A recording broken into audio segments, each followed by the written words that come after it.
Peace and all power to the family universal.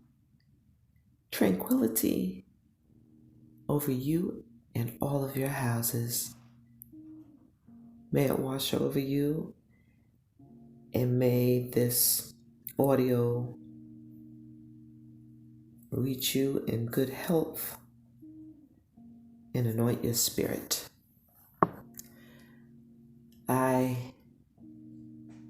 During meditation, was just reflecting on life as I do and such. And as the weeks are approaching my 50th birthday, weeks is like a couple of months, end of May, I'm like, man, something within me is shifting yet again. And the shift has caused a falling away, but not the usual falling away of people and things. No, it's a falling away of parts of me. Like a light switch being turned off or on, depending on what your perspective is of it. And I tell you, just when you think you're free, there's a certain amount of free you're going to have on this realm.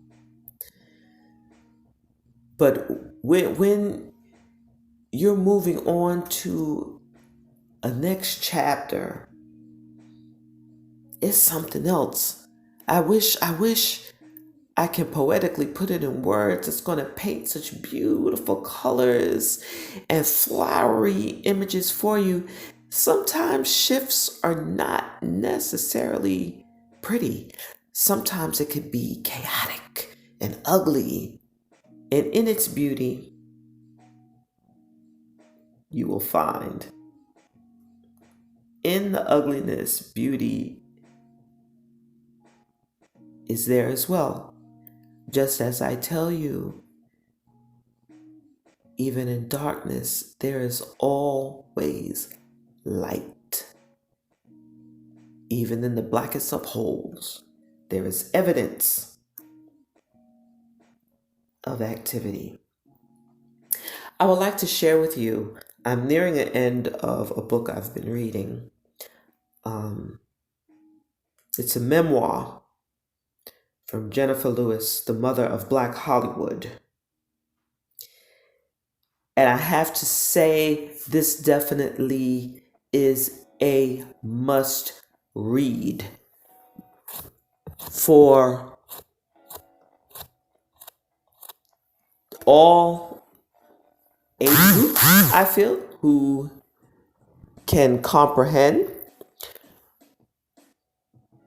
I would say preteen, start there. Men, women, it was a hilarious roller coaster ride of a book. And as you read it, it's as though you can really hear her voice as if she's having a regular conversation with you, talking about her life and experiences. And there are a couple of pages specifically, I might find more, that really hit home. I'm like, this is me speaking, speak to my heart. How can I translate this so that people will get it? So I'm going to read a bit for you. This wonderful, amazing thing called life can take you through hell and back. But I've seen so many lights at the end of so many tunnels that my soul is full to the brim. Though I've been through the fire more than once, I know that coming out on the other side can be glorious and beautiful. With aging comes clarity. I see that had one man one show, or one breakdown been different, I wouldn't be the woman I am today. But all those flowery thoughts can't reverse the fact that aging can be a bitch on you, body. Yes, not long ago on the set of Blackish, my right knee, Arthur, went out. I screamed bloody murder. Ruby was taken down, y'all. At this point, I had been a regular on the show for 2 years and had become an integral part of the Johnson family. Everything I had wished for that night on the Adriatic had come true. I was co-starring in a primetime network show that tackles the issues of the day with gravity and humor, working with talented castmates and portraying a character I could really sink my teeth into. I want to highlight the fact that she specified, with aging comes clarity. And she sees that if it wasn't for one man, one show, one breakdown, all the things she's been through in her life, if it had not happened, she wouldn't be who she is today. And I think we can all testify to that. Sometimes we get asked, will we do anything different in our life? Maybe different little nuances, but when we think about the things that have been made manifest, would we, could we really change something? Would we really want to?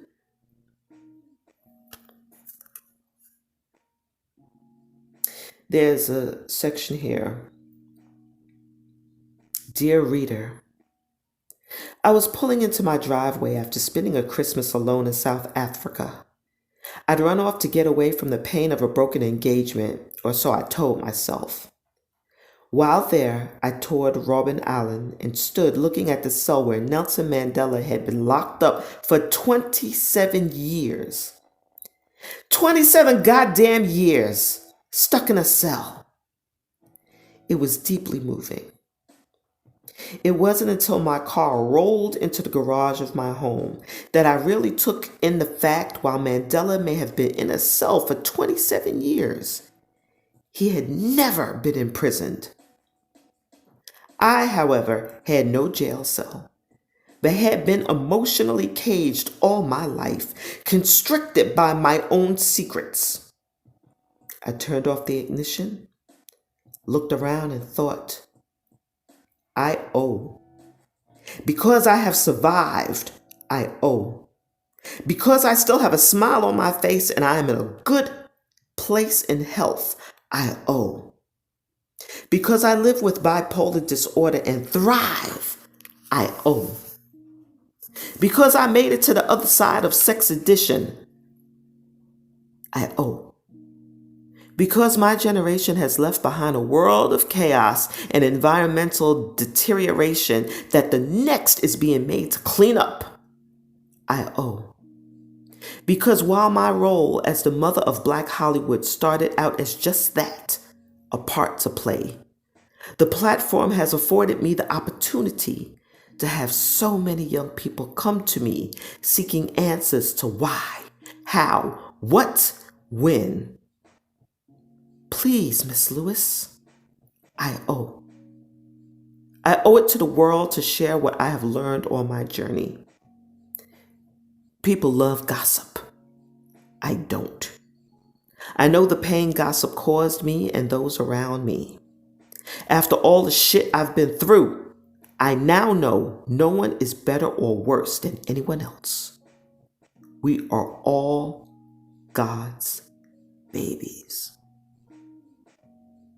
And I'll stop there because that says a lot. Take that in. May it resonate to the innermost parts of you. Be light to those who need to feel the warmth of your shine.